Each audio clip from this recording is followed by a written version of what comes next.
మీ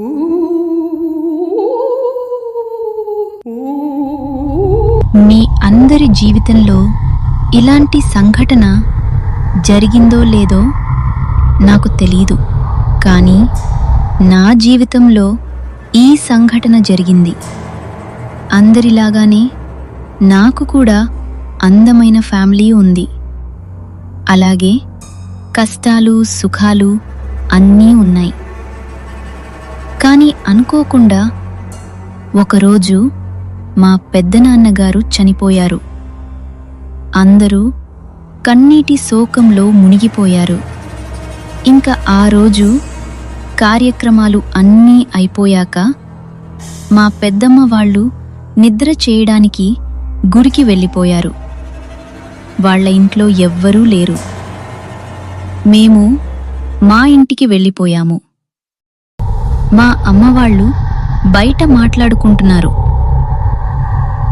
అప్పుడు నాకు ఒక ఫోన్ వచ్చింది. మా పెద్దనాన్న వాళ్ళ అబ్బాయి ఫోన్ చేశాడు.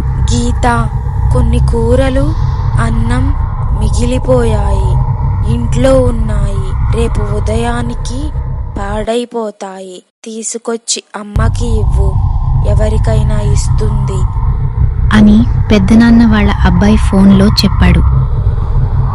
వెంటనే నేను ఎవ్వరికీ చెప్పకుండా వాళ్ళింటికి వెళ్ళాను. లోపలికి వెళ్ళాను. అంతా కటిక చీకటి. చాలా భయం వేసింది. నాకా చీకట్లో లైట్ వేయడానికి కూడా స్విచ్లు కనపడలేదు. అప్పుడు నాకు, గీత, నా కోసమే వచ్చావా అని మా పెద్దనాన్న పిలిచినట్లు అనిపించింది. వెంటనే వెనక్కి తిరిగి చూశాను. అప్పుడు అక్కడ మా పెద్దనాన్న నా వైపు చూసి నవ్వుతున్నాడు. అప్పుడు నాకు ఏం చెయ్యాలో తెలియక కాసేపు షాక్లో ఉండిపోయాను. తర్వాత గట్టిగా అరుచుకుంటూ బయటికి వెళ్ళిపోయాను. ఇంక నాకు అప్పటి నుండి మొదలైంది.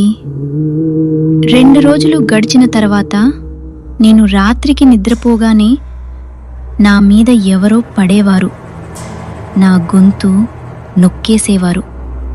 దెయ్యం ఆకారం కనిపించేది. రాత్రిళ్ళు నిద్రపోయేదాన్ని కాదు. ప్రతి రాత్రి నాకు ఒక నరకంలా గడిచేది. నిద్రలేక సతమతమైపోయేదాన్ని. దేవుడి కుంకుమ అన్నీ పెట్టుకునేదాన్ని, కానీ ఎలాంటి లాభం లేదు.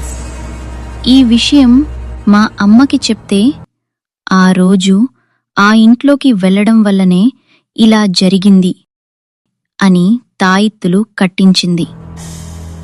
దర్గాకి తీసుకెళ్ళింది. వాళ్ళు దెయ్యాలు ఉన్నాయి అని చెప్పారు. కానీ కొన్ని రోజుల తర్వాత మా ఇంట్లో అందరికీ దెయ్యాలు మీద పడటం మొదలైంది. ఒక్క మా చెల్లికి తప్పించి మా చెల్లికి మాత్రం ఇప్పటి వరకు ఎప్పుడూ అలా జరగలేదు. దీనికి పరిష్కారం ఏంటో మాకు అర్థం కాలేదు. సైన్స్ పరంగా అయితే ఇది మనలోని భయం వల్ల జరుగుతుంది అని అంటారు. కానీ అది నా భ్రమో భయమో కాదు, నిజం. ఒకరోజు రాత్రి నాకొక దెయ్యం కల వచ్చింది. అలాగే నేను నిద్రలో నడుచుకుంటూ శ్మశానానికి వెళ్ళిపోయాను. అక్కడికి వెళ్ళాక కాసేపటికి నాకు స్పృహ వచ్చింది. చుట్టూరా సమాధుల్ని చూసి భయంతో కళ్ళు తిరిగి పడిపోయాను. ఉదయాన్నే నేను కనబడక ఇంట్లో అందరూ ఏడుస్తున్నారు. అప్పుడు ఒకతను వచ్చి శ్మశానంలో గీతని చూశాను అని చెప్పాడు. ఇంకా తర్వాత నేను పిచ్చిదాన్ని అయిపోయాను. పిచ్చిదానిలా దెయ్యం పట్టినట్లు మాట్లాడేదాన్ని. నన్ను చూసి అందరూ భయపడేవారు. నేను ఒంటరిగా ఎవరితోనో మాట్లాడేదాన్ని. చాలామంది డాక్టర్స్కి చూపించారు, కానీ లాభం లేదు.